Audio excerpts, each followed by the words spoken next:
merci de nous avoir rejoints. On attaque directement. Quelles sont les valeurs incontournables? Quels sont vos principes d'engagement? Qu'est-ce qui fonde votre action politique? Oui, alors si simplement je peux voir les regards, parce que ça me paraît important, et voir la salle. Ce qui fonde mon engagement politique, c'est d'abord deux choses qui me paraissent extrêmement importantes, encore plus importantes aujourd'hui qu'hier. L'enracinement et le courage. D'abord l'enracinement, tout mon parcours en témoigne. Je suis né là où j'habite, en Vendée, dans une petite commune rurale. Je n'ai pas été élu d'abord, je me suis engagé dans des associations, j'ai créé chez moi parce que je suis un passionné de musique. J'ai créé une école de musique parce que je pensais que c'était important que, quelle que soit la condition des uns et des autres, que les plus jeunes de mon petit village vendéen puissent avoir accès à cette pratique culturelle. L'enracinement dans un lieu, l'enracinement dans une identité aussi. Parce qu'aujourd'hui, alors que la France a été frappée en son cœur, je pense que tous ceux qui pensent que c'est en se vidant de notre identité qu'on répondra à ce défi se trompent. Je pense que si demain, notre pays, la France, est une zone de basse pression, en termes de valeurs, en termes de ferveur, je pense qu'on offrira à toutes les radicalités, notamment islamistes, on offrira à tous les terroristes un boulevard. Et ça me permet de dire que je suis très fier, l'an dernier, d'avoir suscité, si j'ose dire, le débat sur la crèche. On a perdu en première instance, on a gagné en deuxième instance. Cette semaine, il y aura une crèche dans le hall du Conseil général. Il y aura une crèche dans le hall du Conseil général de la Vendée. Le Conseil d'État est saisi et nous aurons, et je suis très confiant sur la jurisprudence. C'est le Conseil général qui a saisi? Non, évidemment, c'était la libre pensée qui avait d'abord saisi, ça vous a pas échappé. Ensuite, on a gagné au tribunal administratif. C'est le Conseil général. Alors moi, je vais vous dire, très nettement, j'avais obtempéré. Je suis un élu, un juge me demande de désinstaller la crèche, je l'ai désinstallée. Si j'avais commis l'erreur de ne pas le faire, je me serais mis en dehors du champ légal. Évidemment, et je pense que la jurisprudence de la Cour administrative de Nantes aurait peut-être été différente. Ce qui compte dans le combat, y compris dans un combat pour des valeurs et pour cette identité, c'est de ne pas faire de faute. Voilà, je pense que cet enracinement dans un lieu, cet enracinement dans des valeurs, il est capital. Simone Veil, la philosophe, dans les quelques années, je crois que c'était 42, avait écrit un livre qu'elle a consacré à l'enracinement, en indiquant que c'était sans doute le besoin le plus méconnu, mais le plus essentiel de l'âme humaine. Eh bien, l'enracinement aujourd'hui, c'est important au moment de cet aplatissement du monde qui nous plonge souvent dans une grande soupe où on perd nos identités. Voilà. Et la deuxième de nos valeurs, c'est le courage. Aristote disait que c'était sans doute la première valeur à mettre en avant parce que c'était une valeur qui conditionnait toutes les autres. Et je pense que dans le combat politique, aujourd'hui, il est difficile. Il n'a jamais été aussi difficile parce qu'il y a un bain culturel qui est un bain difficile en même temps, au sens large du terme. Mais je pense que sans courage, on n'arrivera pas à redresser la France. Et c'est un combat dans lequel je me suis engagé. C'est ce qui me motive profondément. Voilà. Enracinement, courage. Merci. Donc vous vous présentez pour être président de la région Pays de Loire. Quel est votre projet, grossièrement, ou en tout cas de façon large, et quelles sont vos priorités en tant que président de région si vous êtes élu? Ma priorité, j'en ai en fait surtout trois. Je veux que la région soit une forme de bouclier qui permette de mieux protéger les habitants de nos 5 départements. Et je veux que la région soit une sorte d'arme anti-crise. La crise économique, la crise territoriale et la fracture civique. La crise économique d'abord, puisqu'on a eu les chiffres du chômage. Vous ne savez sans doute pas que depuis mai 2012, la région des Pays de la Loire est, avec la Corse, la plus mauvaise des régions françaises en termes de progression du chômage. Et donc, nous mettrons le paquet de deux façons. D'abord parce que l'économie, c'est d'abord la formation des hommes et des femmes. Et je veux mettre le paquet sur l'apprentissage, qui était absolument négligé par différentes façons, et puis aussi sur les PME. C'est important les grands groupes, mais aujourd'hui, 90% de notre socle économique ce sont des entreprises de moins de 50 personnes. Donc l'apprentissage, la PME, bien d'autres choses, bien évidemment, pour répondre à la crise économique. Deuxième crise, la crise territoriale. C'est ce que Christophe Guilluy avait écrit dans Les Fractures françaises. Il y a une France abandonnée. Il y a la France des oubliés. Il y a la France d'à côté. Et moi, je ne veux pas de région à deux vitesses. Je ne veux pas que la métropole nantaise absorbe tout. Il faut une métropole rayonnante, mais il faut un équilibre du territoire. Et cet équilibre du territoire, on le trouvera grâce notamment à un aménagement du territoire, avec des grandes infrastructures. Aujourd'hui, tout est bloqué. L'aéroport est bloqué. Le port est en train de décliner. Pas de franchissement, pas de route. On n'investit plus sur les routes. J'investirai sur les routes. Le ferroviaire, on n'a jamais mis autant de temps entre Nantes et Paris aujourd'hui par rapport à 91 lorsqu'on a inauguré le TGV. Et puis il y a le numérique. Donc il faudra là encore relancer cette belle idée de l'aménagement du territoire. La dernière crise, et j'insiste, je n'ai pas modifié mon programme depuis les attentats, c'est la crise civique. C'est fondamental, absolument fondamental. La région peut y contribuer, notamment de deux façons. J'avais proposé, la gauche m'était tombée dessus à l'époque, sur la lutte contre la drogue et les addictions, puisque nous sommes la région qui connaît le plus de problèmes d'addiction, drogue et alcool. Et puis en même temps, cette idée de l'effort, du mérite individuel. On aidera des jeunes décrocheurs avec un contrat d'effort individuel. On leur dira, écoute, la région est là, on te tend la main. On te tend la main, mais tu te bouges. Parce qu'on ne peut pas aider les gens en les maintenant dans l'assistanat. Et on rétablira la bourse au mérite pour les enfants de familles modestes qui ont obtenu au même très bien commencé là. Merci. Il y a un débat parce que Marc Le Fur, que j'ai interviewé lundi, revendique aussi d'être la région la plus addictive. Mais bon, je pense que vrai. Il a raison. Il y a deux régions, absolument. D'accord. Il y a les deux régions de l'Ouest, c'est Pays de la Loire et Bretagne. Mais il ne faut pas s'en satisfaire. D'accord, il n'y a pas de champion, mais un vrai problème. C'est l'inverse. Du coup, c'est le dernier de la classe.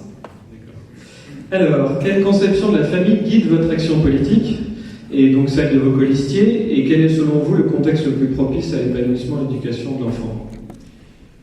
La famille est pour moi un principe fondateur. Même Jean-Jacques Rousseau, qui n'est absolument pas l'écrivain préféré, disait que c'était sans doute la société la plus ancienne. Il n'y a donc pas de principe humain qui soit antérieur au principe de la famille. Vous ne pouvez pas fonder, puisque tout à l'heure je vous parlais de communauté nationale, je parlais d'identité, vous ne pouvez pas fonder une communauté nationale si vous ne la fondez pas sur la famille. Et aujourd'hui, on voit bien dans les mouvements politiques. C'est d'ailleurs parfois un débat qui est transversal au mouvement politique. Vous avez ou bien une conception minimaliste de la famille, oui, mais bon, c'est finalement quelque chose d'à côté, parce qu'il y a une conception derrière très économiciste, ou alors vous avez une conception, sans doute la plus courante, notamment à gauche, relativiste. Mais entre la position, par exemple, de Marine Le Pen, qui, au moment du débat sur la loi Taubira, dit finalement tout ça, c'est une simple diversion. Non fumée. Exactement. Mais en même temps, trouver cette position à droite et surtout à gauche, il faut faire très attention. C'est un principe fondateur. Et aujourd'hui, pour moi, les choses sont très claires. La famille est un cadre protecteur. Il faudra évidemment revenir. C'est moi qui suis monté au Sénat, au créneau, contre la loi Taubira. Je n'ai pas changé d'avis depuis.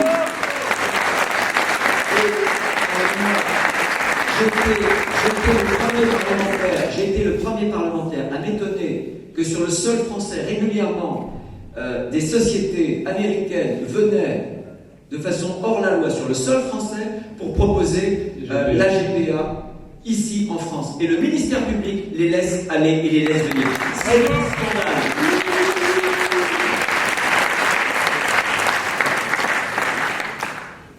Alors on voit bien que la famille est attaquée de toutes parts. Quelles sont d'après vous les principales difficultés rencontrées par la famille et quels sont les défis à relever ? Voilà, il y en a plein. Il y en a beaucoup. Si je fais court, il y en a deux. Il y a le plan maternel, évidemment. Jamais on ne s'est attaqué autant à la famille.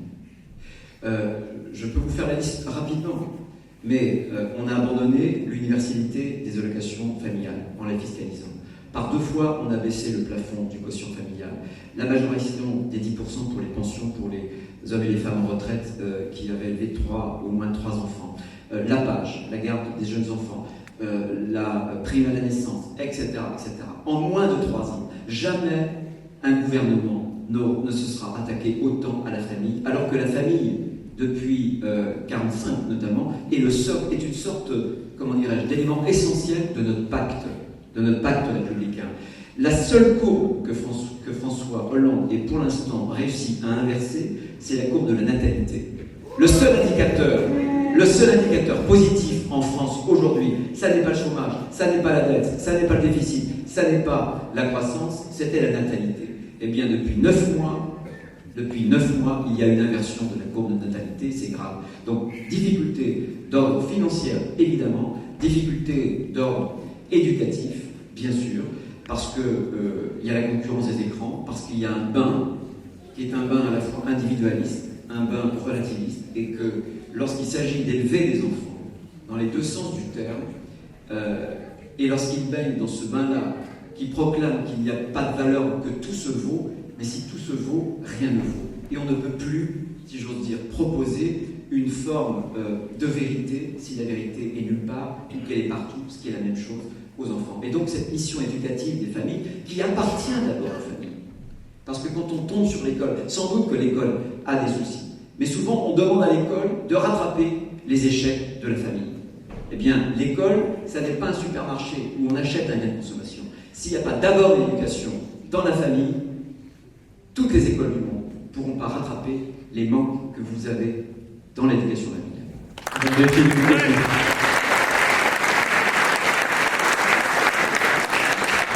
Donc, si on revient à la région Pays de Loire, que comptez-vous faire pour faciliter la vie des familles ? Est-ce que vous engagez notamment à assurer l'égalité de traitement en matière d'éducation et de financement de l'éducation entre le public et le privé ? Que comptez-vous faire sur les subventions scolaires, la cantine, les transports scolaires, par exemple ? Vous me relancerez, je n'ai pas noté. Alors, sur l'équité, j'ai été le premier qui ait levé ce lierre. Pourquoi ? Parce que la gauche, en région, n'a cessé de taper sur le privé. Par exemple, en coupant les crédits pour financer les séjours européens pour les établissements privés.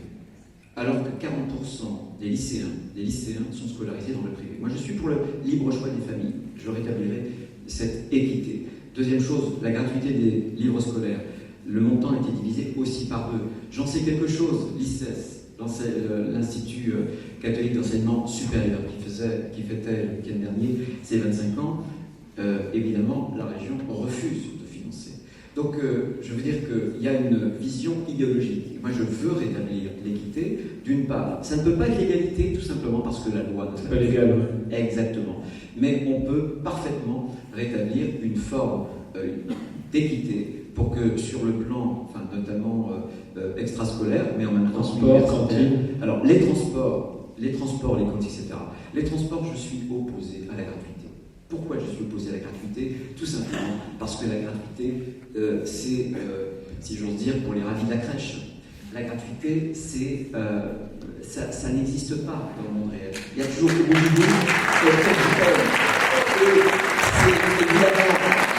Et c'est évidemment le contribuable, la fiscalité qui porte la gratuité. J'avais encore, il y a peu de temps, mon dernier qui était au lycée. Pourquoi est-ce qu'on m'aurait offert, moi, la gratuité ? Il y a des familles qui peuvent. Alors, qu'on aide les familles, et ce que je ferai, c'est modularité. Je ferai à partir du 3e enfant la gratuité pour le 3e enfant, parce que là, on a un souci en matière de familles nombreuses, on ne peut pas dire nombreuses, mais c'est important. Et puis, la situation familiale et la situation des revenus des familles. Pour ce qui concerne la culture, je veux en même temps créer une carte qui permette, par exemple, sur la question suivante.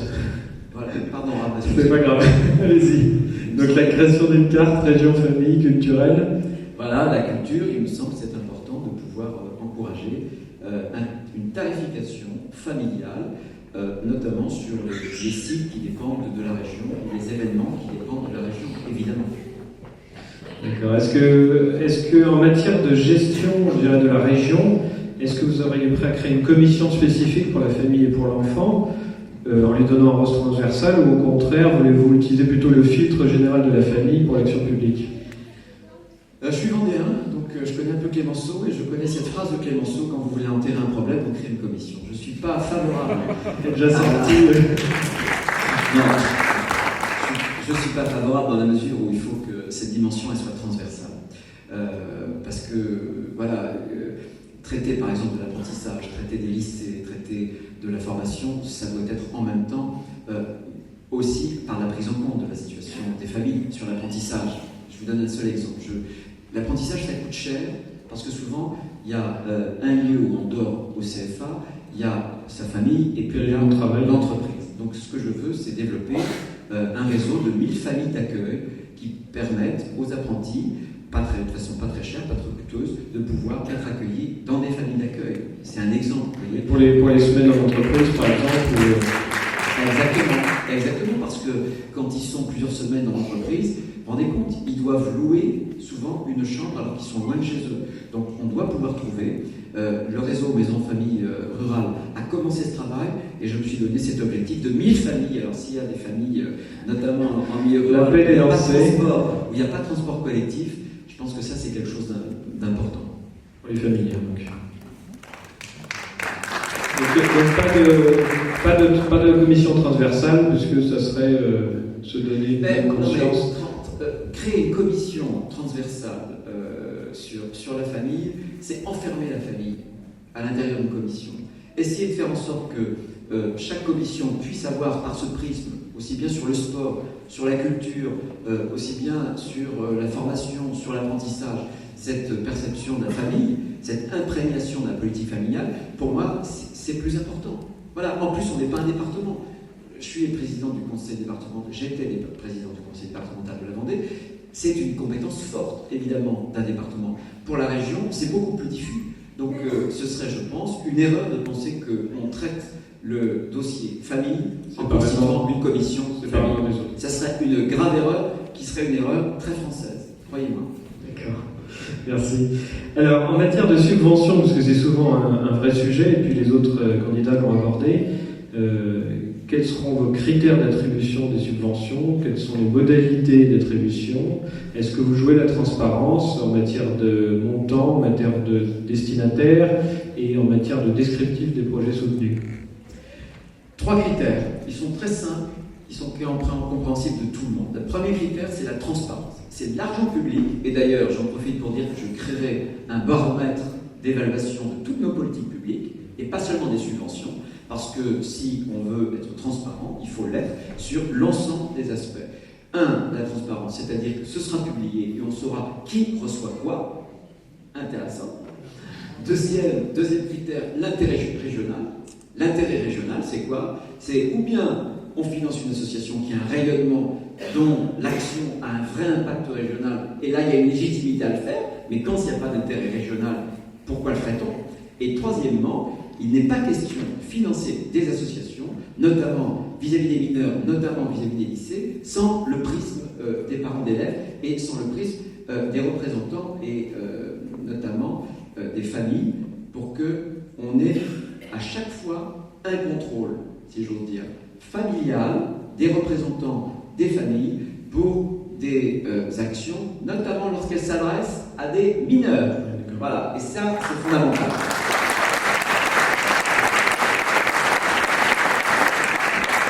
Dans tous les cas, de toute façon, jouer la transparence participe au contrôle par les citoyens d'une certaine façon. A posteriori au moins, quoi. Oui, alors moi, la transparence, ça peut virer au totalitarisme à un moment donné. Hein, mais l'affichage, pour le moins, non, mais absolument, je pense que toutes les collectivités doivent faire cet effort. On a des moyens maintenant numériques de le faire, et donc il faut afficher les objectifs de chaque politique, afficher en même temps qui reçoit des fonds publics, et évaluer en même temps chaque politique au bout du compte. Ça me paraît une façon moderne d'envisager les choses, à un moment donné d'ailleurs, où il faudra faire aussi un certain nombre d'économies, parce que sinon, on ne parviendra pas à investir aussi bien pour le ferroviaire, pour les routes, et en même temps pour l'apprentissage et la formation des hommes et des femmes. Voilà. Merci. Donc on arrive au terme de votre intervention, il vous reste 8 minutes. Quel est votre message à l'intention des familles? Vous pouvez vous exprimer sur la note au bureau si vous le souhaitez, mais il n'y a pas d'obligation. Mais principalement, voilà, en tant que futur président de région auquel vous aspirez à être élu, quel est votre message à l'attention des familles, à l'attention de la Manif pour tous éventuellement? Si vous avez des scuds à nous envoyer, on est preneurs. Voilà, je vous laisse la parole. Vous pouvez vous mettre debout si vous souhaitez. Enfin, J'ai été, pour la manif pour tous, je pense que ça a été un moment extrêmement important et je pense qu'il faut rester mobilisé. Je pense que, et c'est d'ailleurs le premier message que je veux vous donner, c'est qu'il y a un devoir de vigilance. Et ce devoir de vigilance, ne comptez sur nul autre que sur vous-même pour pouvoir l'exercer. On voit très bien que ce qui est à l'œuvre aujourd'hui, c'est cette idée de déconstruction de tous nos cadres. L'école souffre aujourd'hui d'une chose. Elle a souffert aussi d'une forme de déconstruction parce qu'on a dit que l'école reproduisait les élites et qu'il fallait absolument, précisément, casser cette idée qu'on avait des héritages à recevoir. Et la crise d'aujourd'hui, c'est une crise de la transmission. C'est une crise de la transmission. Or, la famille, c'est d'abord la transmission. Hannah Arendt, que j'aime beaucoup, expliquait que, puisqu'on parle aujourd'hui de la barbarie, puisqu'on parle aujourd'hui de la civilisation, puisqu'on parle aujourd'hui d'une guerre de la barbarie contre la civilisation, qu'est-ce qu'une civilisation ? Une civilisation, c'est la transmission patiente d'un certain nombre d'héritages. Hannah Arendt parlait de l'école, mais aussi, on pourrait l'appliquer à la famille, de ces lieux de continuation du monde. Je pense que le premier lieu de continuation du monde, c'est la famille, au sens biologique du terme, au sens de dégénération, mais en même temps au sens, si j'ose dire, mental, spirituel, plutôt que matériel du terme. Et ça, c'est fondamental. Ce devoir de vigilance, vous devez l'exercer. Il est absolument nécessaire, je crois, fondamental. J'ai commencé par là tout à l'heure. Je pense que dans cet acte de guerre, dans cette guerre qui nous est faite, je crois que cette notion d'identité, vous savez, l'identité, en France, c'était un mot interdit pendant longtemps. À chaque fois que vous prononciez ce terme-là, on vous accusait, si j'ose dire, de détester les autres. Le mot identité en appelle un autre, c'est l'altérité. Vous ne pouvez pas trouver l'altérité avec des semblables. Vous ne trouvez l'altérité qu'à partir de gens qui sont différents, de l'acceptation de la différence. La famille est le lieu d'ailleurs où on cultive cette différence. La différence entre les sexes, la différence entre les générations. C'est la famille, précisément, qui articule cette différence-là, qu'on retrouve aussi dans la vie. Et cette identité que construit la famille, elle est absolument fondamentale. On ne fait rien sans identité, absolument rien. On ne peut pas créer à partir de rien. On ne crée que lorsqu'on a quelque chose à soi, que lorsqu'on a accepté des héritages qui nous sont venus d'autres générations. C'est ça, quand on se gargarise avec le mot civilisation, on oublie qu'une civilisation, c'est précisément cet héritage que l'on entasse au fil des siècles. Et observez d'ailleurs, le radicalisme islamique, lorsqu'il dynamite les Bouddhas de Bamiyan en Afghanistan, lorsqu'il pille, lorsqu'il détruit le musée de Mossoul, lorsqu'il fait exploser les ruines multiséculaires de Palmyre, ou qu'il s'attaque aussi au mausolée de Timbuktu, au livre de Timbuktu, à chaque fois il s'attaque à la culture, à chaque fois il s'attaque à la civilisation, parce que la culture c'est la trace, c'est l'empreinte de l'homme. Et je pense que la famille est à l'origine de tout. Je le disais tout à l'heure, en citant Rousseau, que je cite très peu, mais il n'y a pas de société antérieure à la famille. Il n'y a pas de principe humain, j'entends. Il n'y a pas de principe humain antérieur à la famille. Donc il y a ce devoir de vigilance. C'est un devoir de vigilance que vous devez porter, y compris, j'espère, dans votre mouvement. Mais il faut s'engager aussi. C'est sûr de vous. Bien sûr, évidemment. Et puis, il y a un autre devoir, qui est un devoir qui concerne l'avenir, c'est l'espérance. La famille construit l'espérance, en son sein, et par son rayonnement. Et on a évidemment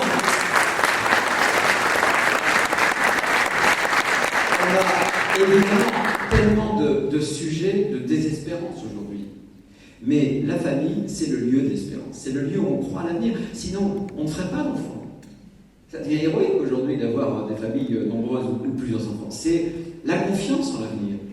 Et comme disait Peggy, il faut croire en l'espérance parce que l'espérance est cette petite fille de rien du tout, mais qui peut tout. Et je pense que mon dernier mot, ce sera celui-ci. Gardez cette espérance, maintenez ce devoir de vigilance et comptez sur un certain nombre d'entre nous. J'ai toujours été au rendez-vous de toutes les lois, notamment la loi Taubira, la famille, etc., où j'estimais que nos valeurs étaient menacées. Les actes doivent parler. Et au moment de faire des choix, il faut les faire sur la base des choix personnels et des actes personnels que l'on a posés. Au-delà des slogans, au-delà des discours. Voilà ce que je voulais vous dire. Moi, j'aime mon pays, je me présente à une élection régionale. Certes, mais la région, c'est un petit ensemble d'un plus grand ensemble qui s'appelle la France.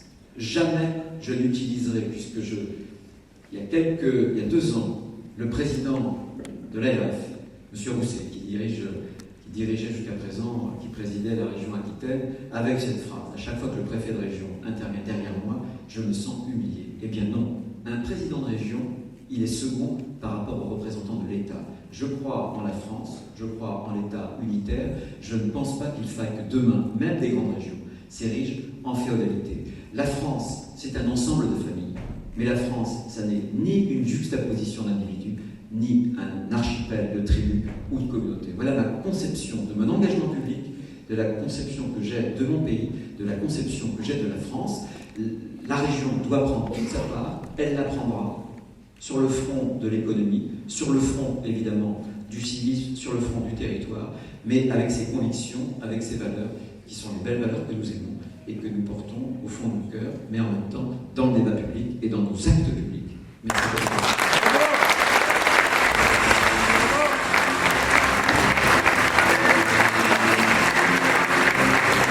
Vous êtes le candidat pour les Républicains, l'UDI et le Modem, monsieur